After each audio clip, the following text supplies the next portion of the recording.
All right, welcome everybody to another week of our Maui Athletics podcast, our live Q&A, where we answer all of the questions that you guys drop us over the week from Instagram, Facebook, our Mighty Networks community, YouTube, all of the different spaces that you can find us. And we've got another great information-packed session to get to today. So let's get to it so we can get to as many questions as we possibly can, and be able to field all of your questions as efficiently as we possibly can over the weeks. So starting out. I'm doing eccentric pull-ups and I'm not very good at these. I can barely get two good ones and even struggle just to hang on to the bar. I am new to this, so I'm sure I will get better with time and consistency, but are there any other tips that you would like to throw my way? Yeah, understand that eccentric pull-ups are a good part of a progression to getting actual strict pull-ups. And this is a big thing that a lot of people try to get into, or to even increase their pull-ups if you're proficient in doing pull-ups. Eccentric pull-ups can be a great thing. And if you're proficient in doing pull-ups, doing something like weighted eccentrics can be very good. So you throw on the weighted belt and continue to progress that way. But for people that are just starting out, um, you can do a few things. Either you can continue pushing forward with the eccentrics like you're doing. I mean, if you're doing two good ones, you're probably struggling on a third, and you're probably going to improve on that over the coming weeks.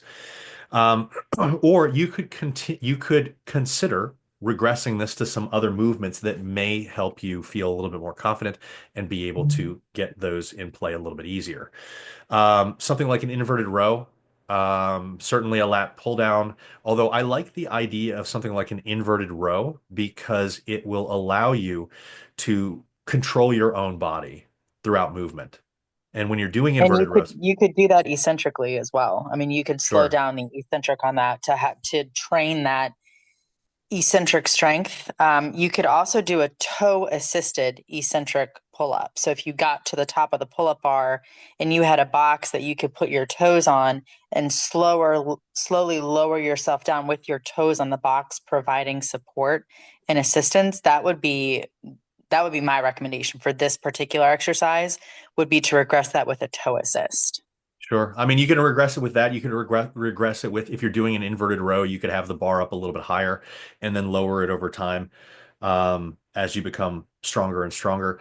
But the nice thing about doing it the way that you're talking about doing it is it will keep it in that vertical plane. And so Hmm. these are both ways to do it, and they both work. But a more direct comparison would be one of the suggestions that Beth had, and that's a great thing. Or you can literally just continue going through those eccentric pull-ups because that will help you over time. And Yeah. people get really frustrated with this type of thing. And there's nothing wrong with things like lat pull downs as substitutes. The thing that I find with actually controlling your own body weight is it kind of teaches you that little bit of balance. It seems to strengthen grip a little bit better for these movements. It gives you more confidence. And so I like some of these body weight related options better just because of personal preference and because I find that they tend to help people gain a little bit of confidence that may not be physiologic, but may be beneficial for the actual progression of the movement in the future. All right. Next question. Do you want us to die on day one of the new program? The quad blasting at the end looks like something that you're doing to punish us. Yeah, we want you to die. And so enjoy those. It's a really great thing to get into. You're going to really want to push yourself through those. They are really going to challenge you, but you're going to feel very accomplished when you complete that type of training. If on a high calorie diet, is eating fast digestible foods essential? It's never essential to eat I mean, when we say fast digestible foods, typically we're going to be talking about foods with some more processing, maybe less nutrient dense. It's never necessary to switch up to those types of foods. However, it does become difficult for many people to eat as much food as they possibly need to while they're in a calorie surplus. I mean, people think that cutting body fat is the hardest thing or cutting weight is the hardest thing, but it's probably harder to build lean muscle. And one of the reasons that it is because as you go up in calories, you almost are force feeding yourself a lot of the time. And you just don't feel like eating, you don't feel like cooking, you don't feel like doing any of these things that are necessary to continue progressing. And one of the big limiting factors is satiation. You're just overly full. And in those cases, eating some fast digesting foods or easily digestible foods it's probably a good thing and it's probably really beneficial for you. And people really get into that mindset of, I can only eat clean if you want to have the best body possible. But assuming you have the majority of your food based on whole minimally processed sources, these faster digesting things, I mean, even things like sugar or Gatorades can be very beneficial in allowing you to get in the calories that you need to get in while making it sustainable and even doable in the beginning. You're getting enough nutrients in a calorie surplus if you're setting up your meals correctly. You're getting enough micronutrients, you're getting enough protein, you're getting enough calories, you're getting enough, necessary fats and fiber. So anything else beyond that to up the calories to the levels that you need to actually grow, you can technically choose some of these what people would consider traditional junk foods. And it's completely fine and healthy because you're covering all the bases for your health anyways. So it's something that I would advocate that you do if you find that hitting enough calories is a very difficult thing, and not a difficult thing from oh, I just want an excuse to eat traditional junk food, from a, hey, I'm getting a lot of whole minimally processed foods, I'm cooking myself a lot, and this is the next step that I need to take to continue progressing, because I do find that in people that are in builds for long enough periods of time, we do eventually reach that point. And I've had clients have Reese's peanut butter cups as part of their plans. I've had people have donuts as part of their plans, and these all fit. And people feel really weird looking at foods like this, but like I said, if you're accounting for the rest of your nutrition, it's completely fine. You need to get the calories from somewhere. So you may as well do this, make your life a little bit easier, have a better relationship with food. You're not binging on it, you're having a controlled amount and you're planning that out ahead of time. But it's a really good way to add in those calories in a doable manner, given how full you probably are under those situations. Do you have anything else to add there, Beth? No, I always it's a tough conversation to have with people that like to eat really, quote unquote healthy, because they feel almost like guilty, or like their heart is going to explode if they have, like a bowl of cereal or some candy or something. And I have a female client right now who's in a bit of a build, and she's very nutritious, like eats just very nutritiously. And she's like, Unfortunately, that kind of borders on orthorexia sometimes, and we got to watch yeah. out for Well, that. I mean, that's not a concern for her, but she just doesn't love like traditional junk food. She just Okay. doesn't really Prefer it. enjoy it. And she's eating pasta, like so she's having, higher calorie content foods that are still nutritious, but she's like, I'm so full. And I keep saying to her, I'm like, you need to grab like a pack of gummy bears or a bowl of cereal or add extra peanut butter to something. Like, you're at that point now where like your only option is to eat something that is a little bit higher in calorie, that's not going to take up as much physical space in your stomach. Otherwise, you're just going to be stuffed indefinitely. Yeah, I mean, oils, butters, fattier cuts of meat, Yeah, these higher carb whole protein sources like pastas, like you said. I mean, maybe switching from like a marinara to an Alfredo sauce. Like there's all these different things that you can start yeah, to add in. Whole milk really becomes a really beneficial thing if you can digest milk just fine. yeah, Um, but full fat dairy, oils, butters, any of those like just main fat sources can yeah, be really good. Adding coconut oil to your shakes, because that actually makes it taste really good and can add in calories pretty easily. Cooking your foods in butter and oil, that type of thing. It can be a yeah, very, very beneficial thing. But, switching things up from like chicken breast to chicken thighs, more red meat, maybe a little bit of fattier cuts. And I'm not saying go nuts and get like 80/20 ground beef, but I am saying, right, hey, like a 90% ground beef is probably more appropriate than that 93 or 95 that you might be eating on a cut. yeah, And what's really funny is people will look at bison as being like this ultra lean cut of meat. It's not. It's about a 90. It's just lean compared, like we all consider it lean because when you compare it to like what you get at like a cookout, which is usually like 75 or 80, yeah, it's a lot leaner than that, but that's a super low bar. I mean, that's really low quality beef. So yeah, so yeah, I mean, you're gonna want to switch up to one of these types of options because it's just gonna make your life a lot easier. And you know, you're gonna need to get the calories from somewhere. So it might yeah, make you feel a little bit uncomfortable, but that might be part of the journey. And if you're not really sure if you're making the right choices, I mean, that's when coaching makes sense. Yeah. And we're there. Go to mauiathletics.com, sign up for the one-on-one coaching, and we can help you out with nutrition and cover all of this and essentially let you know that what you're doing is exactly what you need to be doing and cut out that stress. Okay.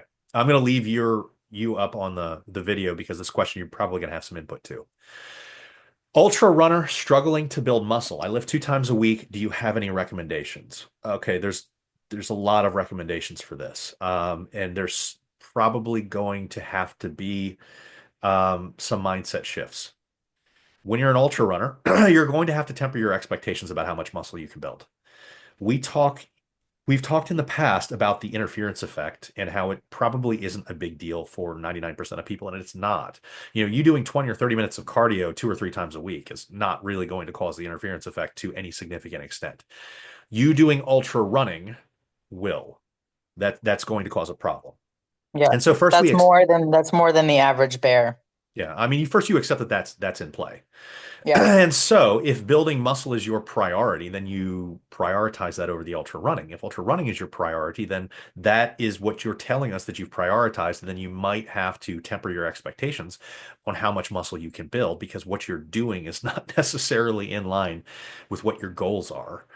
So, when you're lifting 2 times a week, people that are lifting 2 times a week, typically with ultra running, triathlons, marathons. I mean, I have triathlon and marathon clients and I will program lifting into their programs depending on where they are and what they can handle.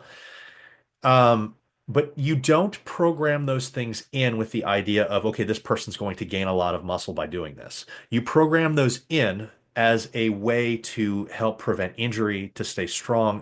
You're not really looking at like, okay, hypertrophy is really going to be coming into play when this person is training for a marathon alongside this. And so she's probably running an ultra runner program that was given out by a coach or something like that and not realizing that those lifting days aren't really like maybe you'll gain some muscle, but that's not really why that's in there. Um, so if you want recommendations, my recommendation is if building muscle is a priority, then dial back the running. I'm assuming that's probably not going to be the accepted answer. So what we want to do is we want to temper as much loss as we possibly can and maybe put us into a position where if we have really low levels of lean muscle, we might be able to build some.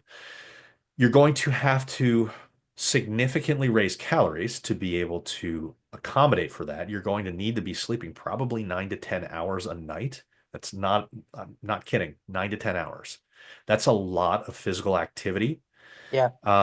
and 9 to 10 hours is probably going to be necessary to be able to build some lean muscle. Um, Spacing things out as best as possible, not weight training on the same days that you're running.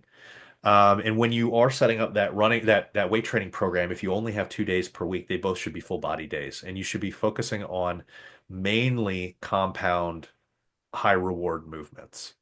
You're not going to have a whole lot of energy to be doing like the random bicep curl. It's just, you're going to need to Yeah. Move spend your, move the big rocks.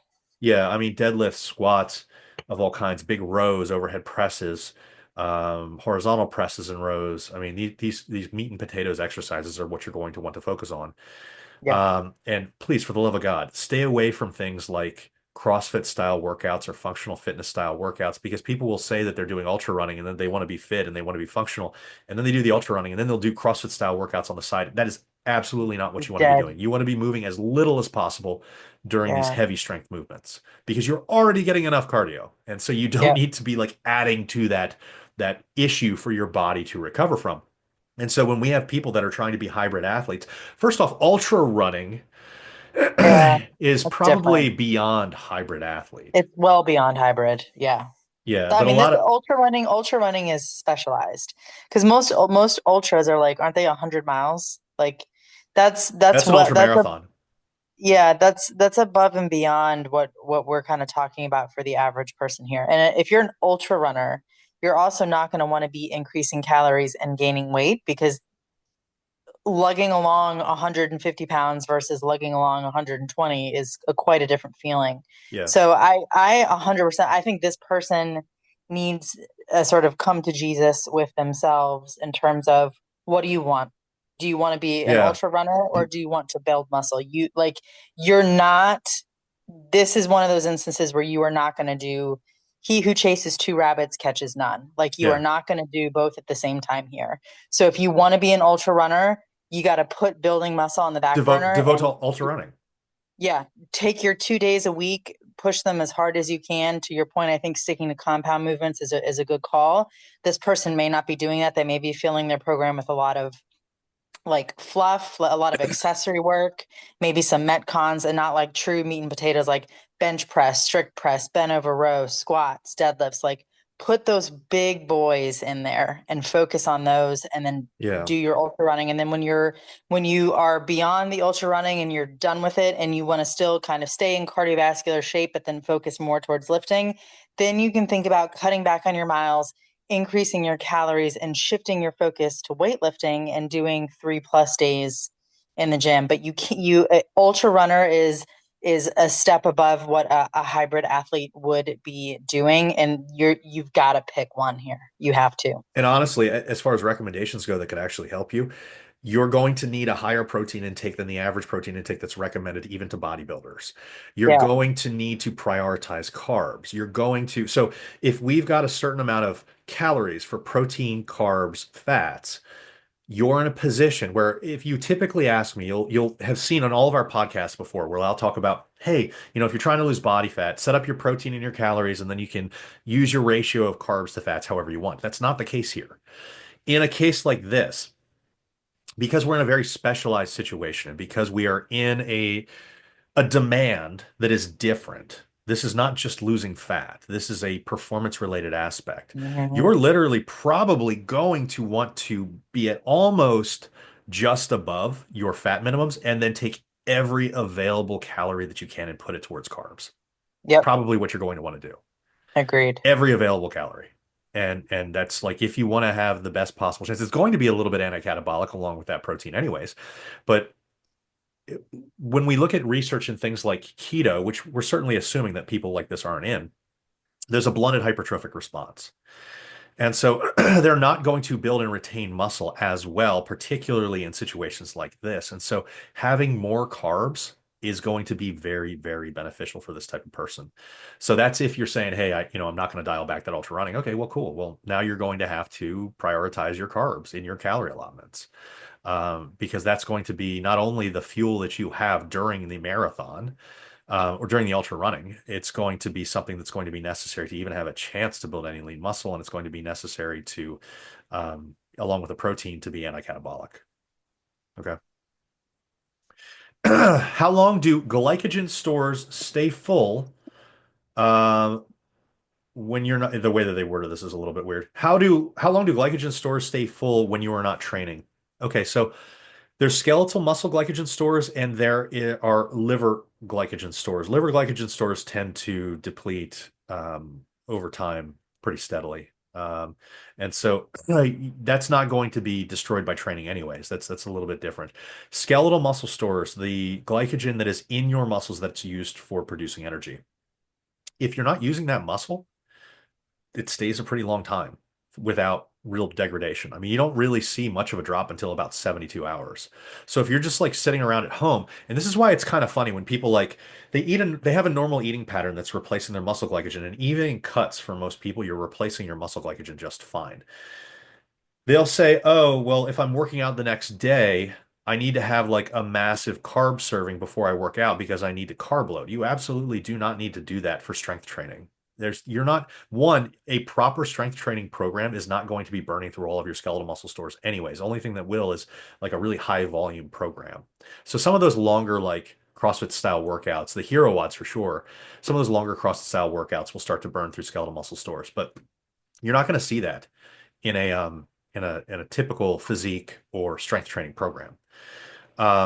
If you are, it's really poorly programmed. And so, you don't need to carb load for strength training. You just don't need to do it. And the heavier that you lift, the lower the reps that you lift, the even less that you need to do this, which is why we find it funny that the main people that tend to carb load are like power lifters, and they are the least it's the least appropriate in that group. They're the least likely people to need it, and yet they're the ones that are doing it the most, which is funny. They have this tendency to eat like gummy bears and gummy worms in the middle of their training, but they think that it's doing something, but it's literally just eating candy, and that's fine. But like, let's just call it eating candy, and then we can move on with our lives. So, how long do those last? I believe I actually wrote an article on this, but I'm blanking a little bit. I think it's at 72 hours, your skeletal muscle glycogen stores only deplete by like 20% at 72 hours. And so you eating like a normal dinner or a normal lunch the day before and then going and working out in the morning, your skeletal muscle stores, your skeletal glycogen muscle stores are completely fine. They're not even remotely dented very much. So don't worry about this. You don't need to have a high carb meal right before you train. Just eat like a normal human being that has a variety of different foods and then in the best way possible, the way that you prefer, and focus on total daily intakes rather than trying to micromanage any kind of timing with this type of thing because it just doesn't really matter. The only times that I would point out that this might matter if you are doing like multiple events in one day, CrossFit competitions, strongman competitions that have like multiple glycogen depleting bouts in a single day, then you start to plan, okay, well, I need some fast carbs in between the events because I need to assimilate them and I need to be able to use them. If you're doing something like triathlons or extended cardio training, you might need something in the middle of it. So those carb gels or Gatorades and stuff really make a lot of sense. But it doesn't make sense for bodybuilding style training or strength style training. It just doesn't really come into play. Okay. Do carbohydrates become less effective if we keep eating lots of them every day? No. No, the carbohydrates aren't like you don't become resistant to carbohydrates um, effects as far as benefits go without like pathology kicking into play. So is you fueling yourself? For example, that person that we were talking about that's an ultra runner getting a shit ton of carbs because they need to fuel their exercise. Well, we can also probably assume that they're not becoming obese or becoming having cardiometabolic disorders from the exercise that they're doing because they're exercising so much. So despite the fact that they're probably getting, as a woman, 200 grams of carbs more than, another person. And I'm only pointing that out because like a smaller person with like that much larger, I mean, that's a relatively massive increase. She's probably not dealing with any kind of resistance to using those carbs. Her body's going to use those carbs as efficiently as possible. So it's not a big issue there. Do we become insulin resistant at higher body fat percentages? Yeah, possibly. Yeah, I mean, body fat accumulation itself is an inflammatory process, and your body has to adjust for all the inflammational issues that this causes. And part of that, as you gain body fat, is insulin resistance. Now, what's really interesting is that insulin resistance itself is your body's mechanism to prevent further fat gain. Like insulin resistance is technically a good thing. Your body is saying, okay, well, I'm in a calorie surplus for sure because I'm gaining all of this body fat. And what I want to do is I want to stop myself from rapidly gaining all of this body fat. Well, insulin has effects at a couple different tissues. It has effects that we in an optimal world, we want to be insulin sensitive at the skeletal muscle cell. We want to be insulin resistant in a fat cell. If we're insulin resistant at a fat cell, insulin is less likely to shuttle, um, you know, calories into the adipose tissue to build more body fat. We want it to block that to become insulin resistant there. The problem is insulin resistance on a systemic level seems to work everywhere. So, you become insulin resistant at the muscle, which is a bad thing. You become insulin resistant at the body fat level, which initially is a good thing. And what's really interesting is if you look at people with higher levels of insulin resistance, they are more likely to lose body fat from exercise than somebody that's not insulin resistant. Somebody that's insulin sensitive loses less body fat from exercise than somebody that's insulin resistant. And that's a really cool thing. And so insulin resistance is one of those things that kicks in over time as a compensatory mechanism to prevent you from having body fat gain. But the longer that it happens, the more it gets thrown out of whack. And that's where things like your beta cells in your pancreas and stuff start to shut down because you're pumping out more and more and more insulin to make the body react the way that it thinks it should react, including uptake into skeletal muscle like it should. And so your body just continues to fight against that over time. So in a short period, the insulin resistance serves a really beneficial purpose. The problem is people that become insulin resistant tend to let it go on for many months and many years at a time and then we get into diabetes and other cardiometabolic disorders. So body fat certainly does add into this, and that's why for men and women, we want to control our body fat levels into a healthy range as best as possible. And if you're wondering how to do that for the majority of people, and this is just a general rule because some people are a little bit outside of the recommendation here. Some are certainly a little bit below, some are certainly a little bit above, and they're perfectly healthy. But for men, between 10 and 20% body fat is usually a good target. For women, between 20 and 30% body fat is what the research suggests is a good place to be in for overall health. And that includes things like preventing significant levels of insulin resistance and systemic inflammation. Okay. Um, the taller you are, is it the way that they worded this one is strange. Do taller people do they have a higher level of being able to get stronger compared to shorter people? Um, this is kind of a weird way to look at things. I wouldn't really worry about this. I would really focus on improving yourself because you're not going to be able to make yourself grow taller or shorter if you wanted to be stronger, if, depending on what the answer would be there. Typically, being taller and having a larger frame does suggest that you could become stronger overall. I mean, if we look at world-class strongmen, they're all like 6'8" or taller. They're between like 6'8" and maybe, I mean, Eddie Hall might be 6'6", and then like Thor is like 6'9". It's like 6'6", 6'5", something like that. A little bit above 6 feet to maybe 7 feet tall is where people tend to be the strongest, where humans tend to be the strongest. Um, you can slab on more muscle essentially to a bigger frame for absolute strength. But then when you get too tall, we all have the same number of vertebra. And so then it becomes a real problem from a bone structure perspective. They have problems lifting things because there's just too much space in between the vertebra, and then they get back issues. But even the strong men tend to have back issues over long periods of time because holding that much muscle, lifting that much weight, being that big can be counterproductive for health. So taller people, are they stronger? They probably have a higher potential, particularly on steroids. But it's not really worth worrying about because you can't do anything about your height. So lift as hard as you can, get as strong as you can, if that's your goal, and let genetics sit where they are because you can't adjust genetics. How should you handle upping your calories after a long cut? You should jump immediately back to maintenance. The second that you're done with the cut, the second that you say, okay, this cut is over, immediately jump back to maintenance. Then that's where the question comes into play. Okay, well, what should we do from here? If you are planning on going into a build and building lean muscle optimally after that cut, that's where you need to be a little bit more precise in the movements that you go up because you're going to have downregulation of certain things, downregulation of hunger signaling, thyroid hormones, a bunch of other things that come from the metabolic adaptation of being in a cut so long that you are at that point slightly more predisposed to adding body fat than if you give yourself time to go to homeostasis. So it will typically take a couple months for your hormones to rebound. And so what I'll say is if time isn't an issue, go to maintenance for 2 or 3 months, allow yourself to acclimate, and then jump up into a build after that. Or alternatively, you can, and I've done this with clients too. We haven't always done that.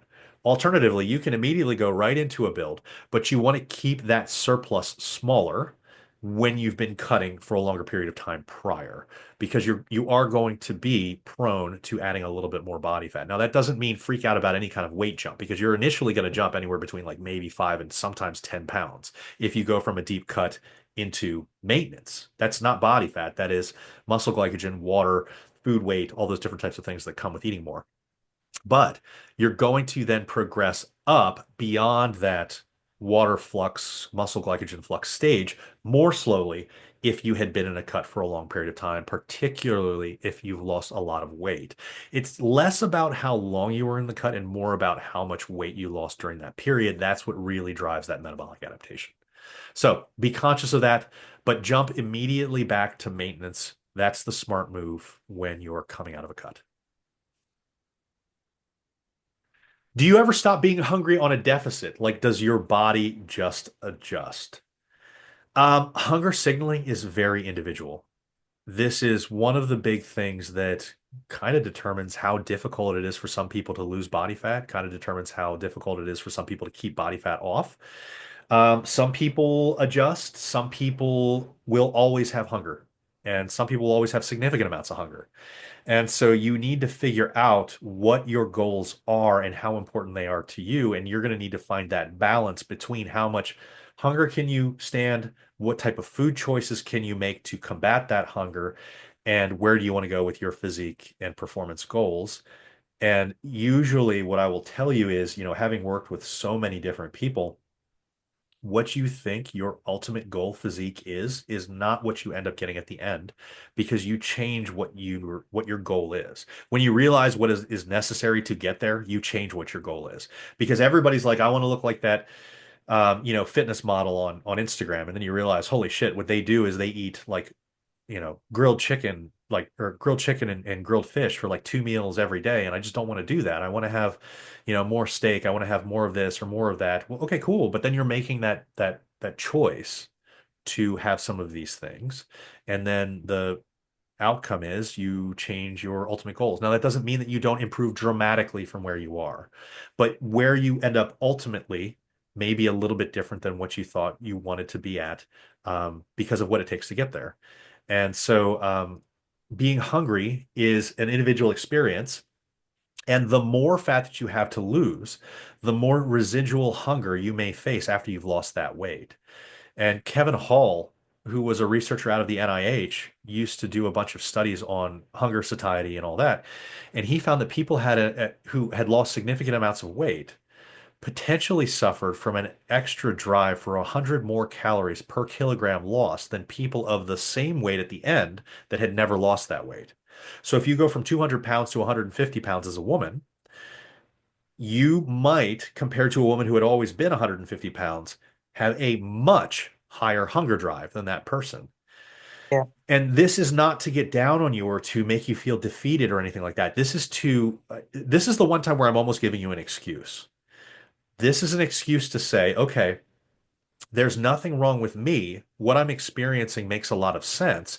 Deborah from the cul-de-sac it looks so easy for her, but she's not dealing with the hunger that you're dealing with. That doesn't mean that you can eat the same way that she can, because maybe she eats a slice of pizza and she's happy. You eat a slice of pizza and that turns into five. This is where it really throws people off. So you have to be conscious of the fact that this is happening, because that can guide you to better choices for you as an individual. Will that clear up? It tends to adjust at least a little bit in the positive direction for you, but it usually takes multiple years. And in some people, it doesn't clear up ever. And so this is one of those things this is one of the reasons that the GLP-1s have become so popular, because that is the type of thing that they cut out. They cut out that food noise. And so this can be a really good adjunct. But having said that, if this type of hunger never goes away, that also means you're going to have to be on the GLP-1 for the rest of your life, unless you figure out coping mechanisms, habits, routines that can get you around this. And usually, food choice is a major thing here, because the people that really struggle on this, I can tell you 99% of the times are making poor food choices.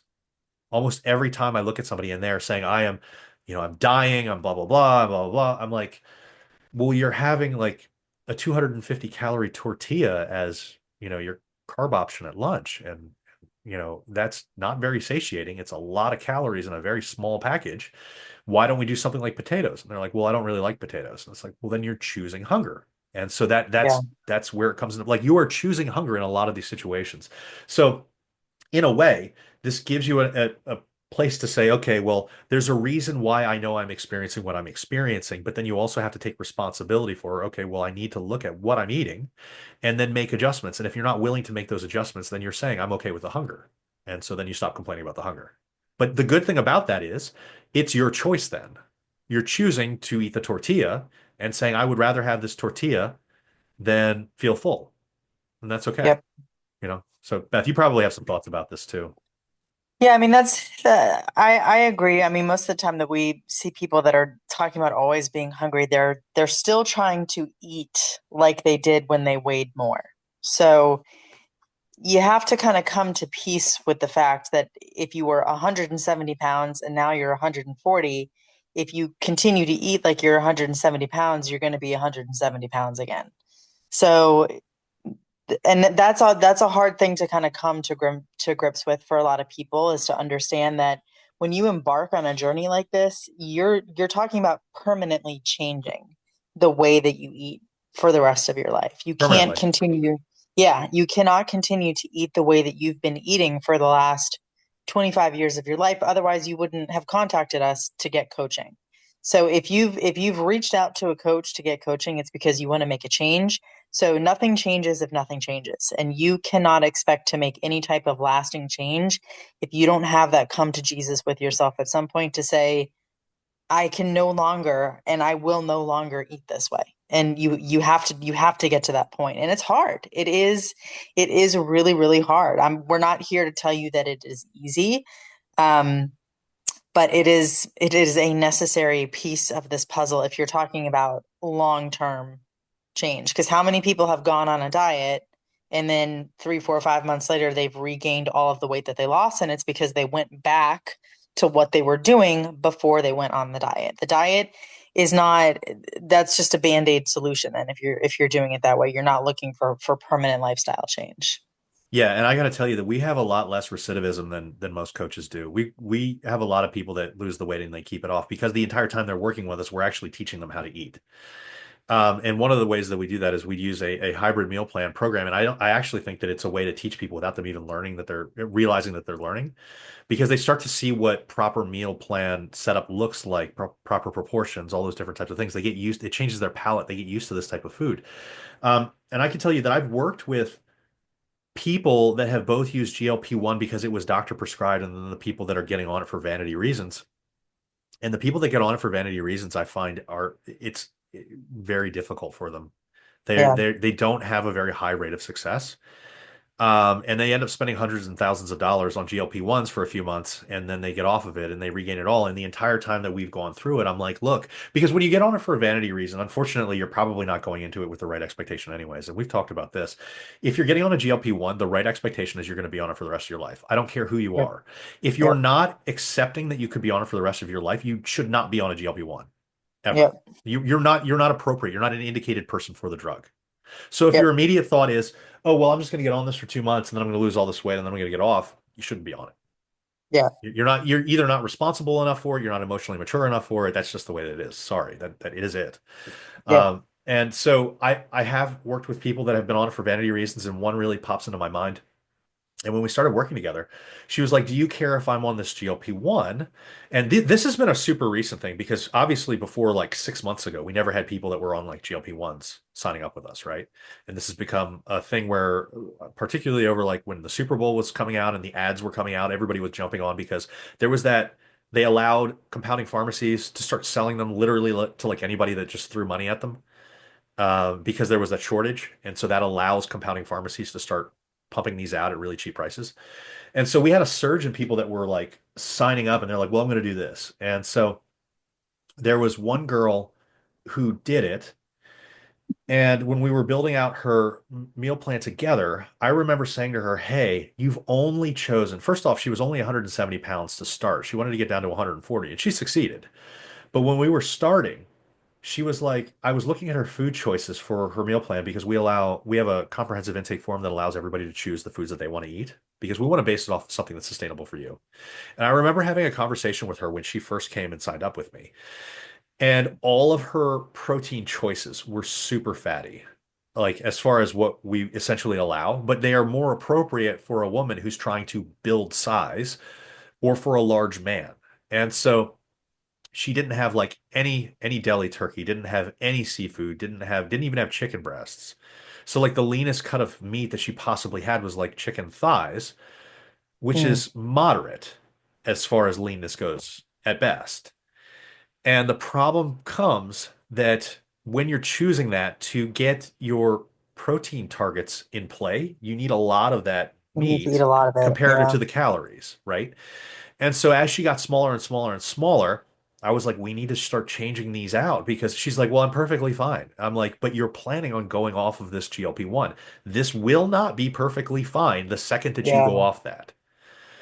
And so she got all the way down and we were able to like cut out most of her we had a full salad meal. We were removing fats and everything, but we were keeping it at a healthy level. But she was still eating these super fatty cuts of meat. So essentially, like her entire day, all of her fat allotment came from her meats. Came from the meat. She didn't have any butter, didn't have any cheese, didn't have any Yep. olive oil, didn't have any of these other things that like she was eating like a salad with like no dressing. And this No is something that I would dressing. never put a person Yeah. into if it wasn't their choice. I would never do this. But Yeah. we had conversations constantly, and she's like, I don't want extra virgin olive oil. I don't want a dressing. I would rather eat that raw and have this meat. And I was like, okay, Okay. these are the problems you're going to run into. And I told her, and I literally told her like for 2 weeks, for like 3 or 4 straight months, every 2 weeks. And so then she goes, okay, well, I'm getting off the GLP-1. I go, here we go. And she still slowly started creeping up in weight. And so that's where she's been going, ever since. And I keep saying, hey, can we do something like fish? Can we do something like deli turkey? I mean, even if we take out the chicken thighs, we could do deli turkey. I could add a little bit of cheese in there for you, so you can make it a nice wrap or sandwich or whatever it is. And she's like, no, I don't want to eat any of that. And I'm like, this is the issue with GLP-1s that we're finding right now is with this vanity crowd. They're not willing to actually change They're anything not that they're changing doing. any of their And habits. so they're Yeah. not accepting this as a lifestyle and as something where they actually want to succeed long term. They're looking at it as I can lose weight really fast, really easy. And essentially, it is if you're not with a coach, you could unfortunately be starving yourself and then losing a lot of lean muscle along the way. And then the second that you go off of this, you regain it all back, but you have a lot less lean muscle. Now you have less muscle. Yeah, Yeah. so then it's a lot harder to lose the body fat. You're more injury prone. You're a lot weaker. There's all these other issues that come with this. So like, this is a really big thing and a really um, something that I would point out is a big concern because people aren't thinking about this at all. They're just following, Super Bowl ads that says, "Hey, you can do this and you never really have to worry about it again." If um, if you have an eating disorder, if you're diabetic, if you have, severe obesity, yeah, 100%. But those people go into this knowing that they're going to have to be on it Yeah. 100% of the time for the rest of their life, Yeah. Well, I mean, right? it's like for those people, it's like somebody Saves with their high blood life. pressure is always going to have to be on an antihypertensive, or somebody who has high blood pressure high cholesterol is probably always going to have to be on a statin. Like there are some things that you like, and this is the same type of scenario. If your hunger signaling it is so out of whack to the point that it causes obesity, you're going to need to be on this for the rest of your life, and there's Yeah. absolutely no way around that, and there's nothing wrong with that either. No, it's But to genetic. your point, people that sort of make peace with that and say, okay, I'm in this for the long haul, they tend to be more receptive and willing to say, okay, if I'm going to be on this, even if it's just at a low dose, these are the changes that I'm going to make for the I'm gonna rest of my work on life. my They're habits. much more on board Yeah. with that type of change. But just going back to like being hungry and a deficit, there is not a single 140-pound woman on this earth that can eat high fat meats on a regular basis, and I will die on that hill. I No, there weigh a isn't. hundred and I weigh 150 pounds, and even my maintenance calories, I can only have one serving of fatty meat or fatty fish a day. That's it. That's all I can fit in. Yeah, and people don't want to make that change, and they don't Yeah, realize like, oh well, I want to look like this girl. I have people that come up to me all the time, and they're like, oh, I want to look like Stephanie Sanzo or some of these other ones, and I'm like, that girl is like 5'2" and like 130 pounds, but that 130 pounds is all muscle. I guarantee you that she doesn't eat yeah, any fatty fish, yeah. any None. fatty meats ever. Any Like fatty she does meats not at eat any all. fatty meats, any, Yeah, not just like once a day. She doesn't eat any.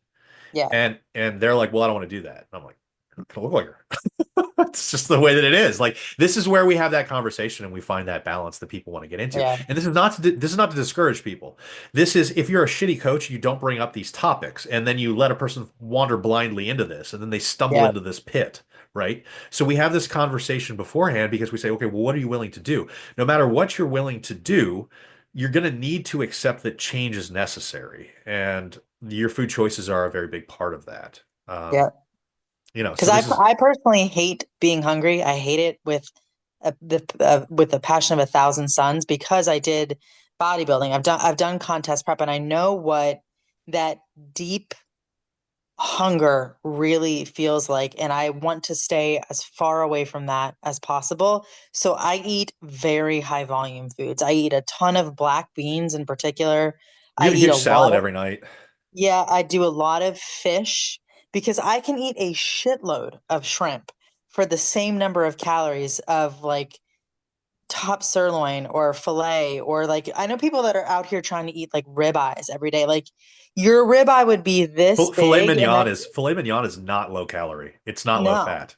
I mean, I also wonder, like, I think people hear these meats and they don't actually, they've never actually looked at the caloric information for them. Like, remember that night that you got prime rib at a restaurant here, and Yeah. we just like for shits and giggles looked up the nutrition information, and So in we my were both defense, horrified by yeah, it. in my defense, I've never cooked prime rib for myself at home, I right? haven't I, either. I've I haven't literally, either. I've literally only ever gotten prime rib. Like here, I've gotten it a couple times more than typical, but in the past, I've only ever gotten prime rib like maybe once a year eating Yeah. out. So I've And you know that, never. and you know what you're getting into when you eat a ribeye. Like, you know it's fat. Like, I you, like, knew I knew it was yeah. bad. I didn't know it was that bad. And so like I've never looked it up because if I'm not cooking it at home for myself, there's no reason for Yeah. like this is one of those things where it becomes a little bit neurotic going out to eat and then like looking up like everything. Like Yeah. if I'm not really eating this as a regular Yeah. mainstay, I don't look that stuff up.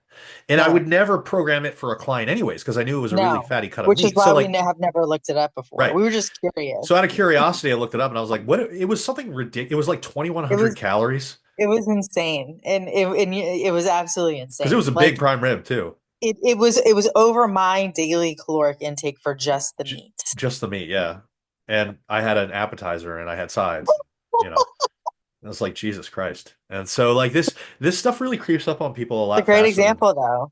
yeah, I Like mean, that's a great example. Like you could have that. Like let's say your daily caloric intake is 2,200 calories, and you eat a 2,100 calorie prime rib for lunch, you're going to be starving for the rest of your day. Starving.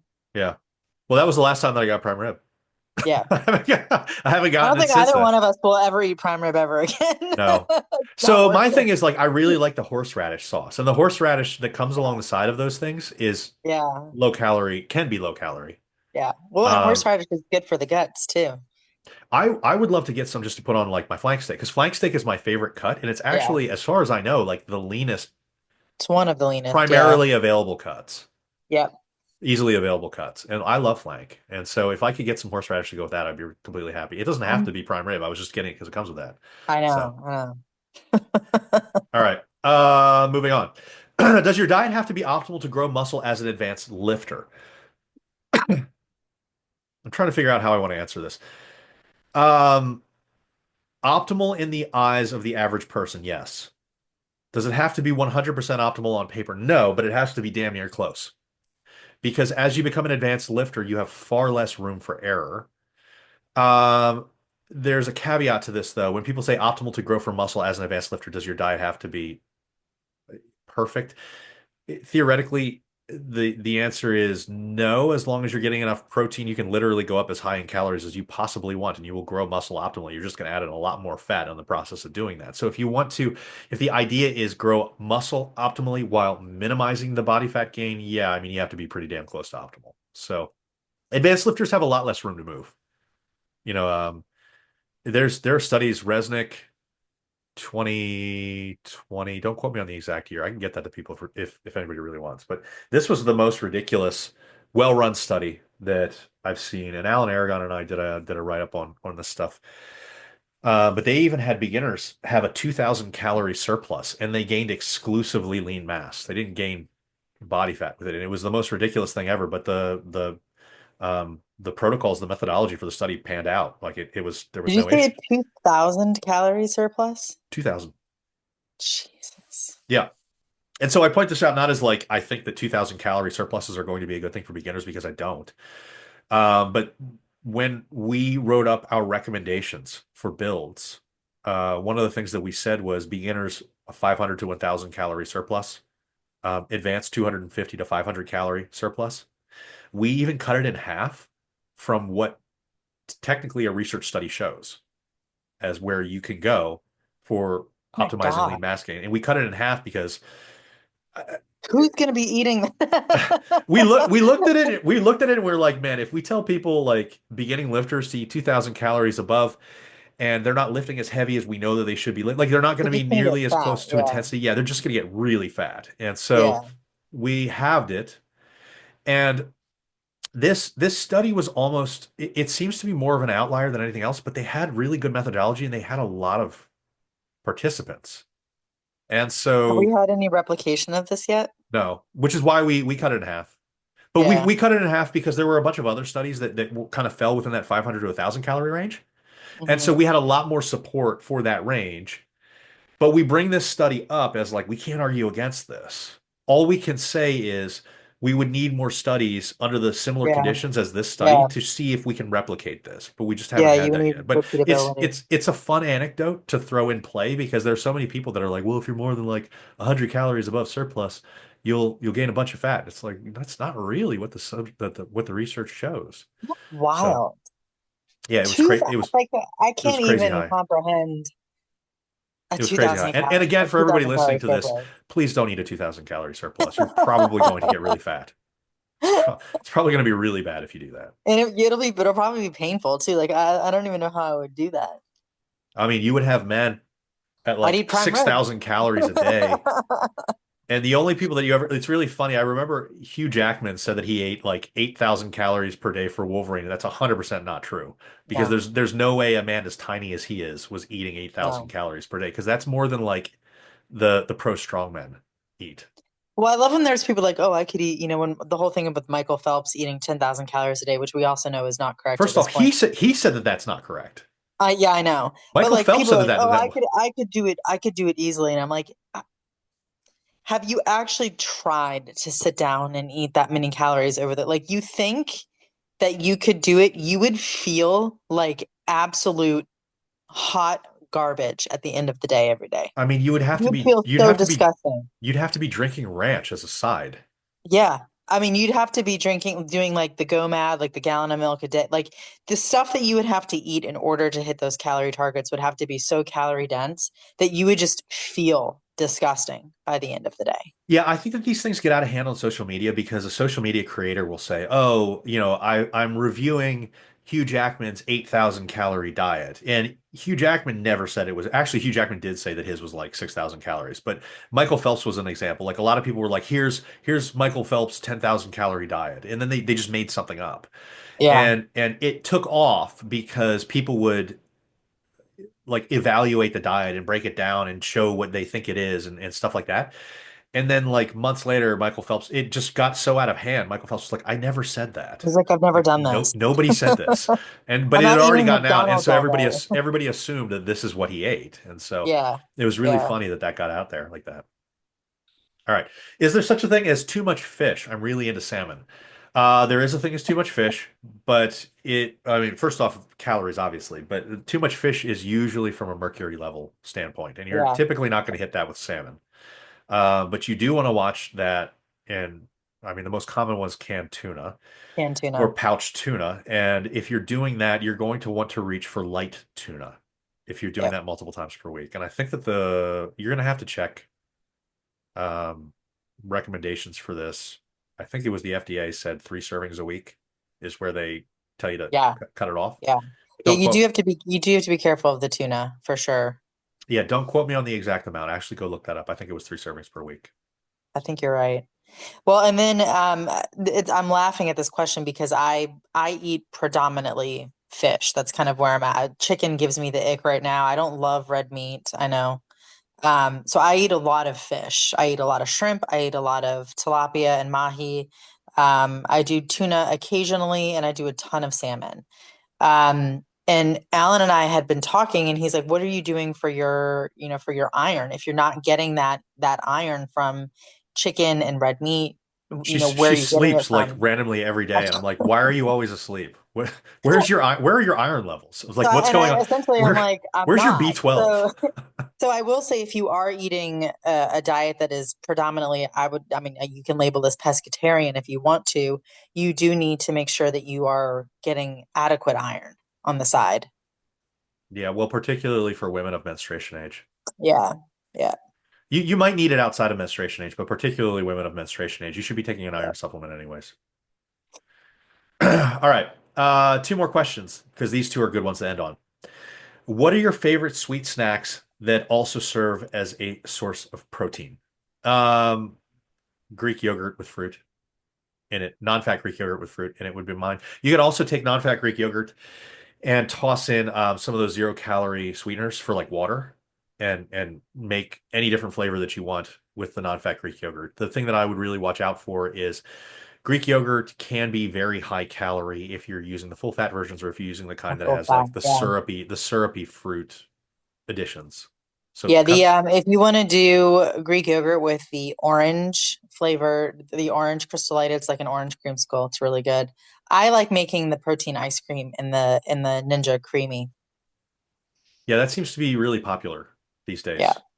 yeah. I still have not done that, but But it's only as good as the protein powder that you use. So if your protein powder tastes like trash, your ice cream, you're gonna have trashy ice cream. what do So you use? I use I use the Fairlife milk, like the ready to drink protein, the Fairlife protein shakes as my Hmm. base. And then I'll usually add a half a scoop of like the Legion. Like the last one that I did was the chocolate Fairlife ready to drink shake, a half a scoop of the chocolate mint Legion protein powder, and then I did the Andes mints as a mix in. So we have Legions. This is going to sound like an advertisement at this point. We have Legions, the new Clear Whey with the lemon lime or whatever it is. That might be a good one to try for this Yeah, to be able to see because the clear ways tend to mix really well and have good fruity flavors. So that would be really cool to yeah. see. I would also think that like, have you noticed that there's a difference as far as like consistencies if you get like a blend with like casein in it? I haven't done a casein powder because I kind of hate casein. Well, I'm wondering what But like Beverly Ump UMP yeah, because that tastes really Beverly good. UMP would probably be pretty good. Yeah. Because they actually don't they flavor their stuff pretty well. Yeah. But I will say that when you make these, you do want to put a little bit of higher fat milk. So when I'm spinning it, I put in some 2% Fairlife. Like after you spin it once, you pour a little bit of 2% milk in there because it of how it sort of thickens up the ice cream and gives it a better ice cream like consistency. So to your point, using an isolate versus something that's a blend or something that has some casein in it, you're probably going to get a better finished product with something that is a blend or has some casein in it. Okay. I don't know that I would do a I hate pure casein, but It wrecks my um stomach. So, yeah, me too. Like I can't do that. all right, last question. What has been the worst fad diet? We can each Carnivore. give our, well, I was going to give something different, so that's good. We can each give one. So give your reasoning for carnivore. I am really not a fan of any diet that completely removes an entire food group from a diet, and I think removing fruits and vegetables in particular is woefully dangerous. And I think that the people that are currently on carnivore, I think in 10, 15, 20 years, we're going to see the downstream effects of this. And I know even like Paul Saladino has recently Well, it come was back out killing to him. say that yeah, he's added in fruits and like low fat dairy and He stuff had to like that quit. and Yeah. honey or something because his lipids started getting out of control. It's like no shit. So I'm not going to say I told you so. I will inside my own head, but I won't say it out loud. But when all these people start having CVD and just awful cardiac events, I I'm not going to be surprised. I would be most concerned with that. I would be most concerned with, cardiovascular disease. And they always talk about how, oh, I do tests and I see that it's improving. And so I know that that's not going to happen, but they rarely do coronary artery calcium scores. And so we see in some cases coronary artery calcium scores doubling in very short periods of Yeah. time Yep. in carnivore. And cancer rates are going to skyrocket for those Yep. people. But that's the funny thing because, you might feel really good because initially, and your health markers will improve initially if you're losing body fat. Losing body fat is Yeah. more important than anything else. Yep. And so when they start to do this, they'll say, "Well, I'm healthier than I've ever been." You might be because you had You such a might be. shit diet before that Let's give now, this 10 years. Let's see yeah. where you And are in so, 10 years. but having massive cancer later in life is probably not the right choice. Yeah. So I would be very careful about that. I was not going to say carnivore. It popped into my mind. Um, which do you think is worse, carnivore or vegan? Veganism, not vegetarian or Veganism is, pescatarian. Wrote veganism. I think veganism is pretty bad. I think carnivore is worse, but And we're talking from a health perspective, not from a moral standpoint. yeah, only ever so slightly. Okay. I'm gonna say extended fasting. Okay. I think that's the worst fad diet. And I say that because I mean you're still creating that calorie deficit in the same way that like carnivore or veganism is, but then you're depriving the liver of proteins that are necessary to fight cancer. You are becoming malnutritioned. You're cutting out micronutrients. You're losing a lot of lean muscle. At least with veganism and carnivore, we're maintaining some muscle mass. We're getting some nutrients. Um, we're maintaining some health. With these people with these extended fasting protocols, they're getting worse and worse and worse, and they're getting longer and longer and longer. And it's funny because people that have worked with me, I use intermittent fasting, a 16-8 intermittent fasting quite often with people, particularly smaller people. Like if you're 150 Yeah. pounds or Yeah. lighter, I Yeah. will use intermittent fasting with a lot of people. For sure. For But sure. it's not, I'm not using it because there's anything magical about it. It's just a way to control Just calories. It's shortens a the way, window. yeah, it Yeah. shortens the window that you eat. It gives you a little bit of structure. People tend to report better satiety eating that Yes. way. Yeah. Um, and we're also not extending it out long enough that they're going to be in micronutrient deficiencies, that they're going to be in protein deficiencies, they're going to be in all of these other things. And the 16-8 intermittent fast tends to do that really well. If you go for a day or longer, I'm pretty much hard set against it, unless you have a medical condition that necessitates it. So we don't, and obviously we've talked about the research before. We don't see any benefits to doing this. There's no actual benefits when you compare it to a continuous diet of equated calories and protein.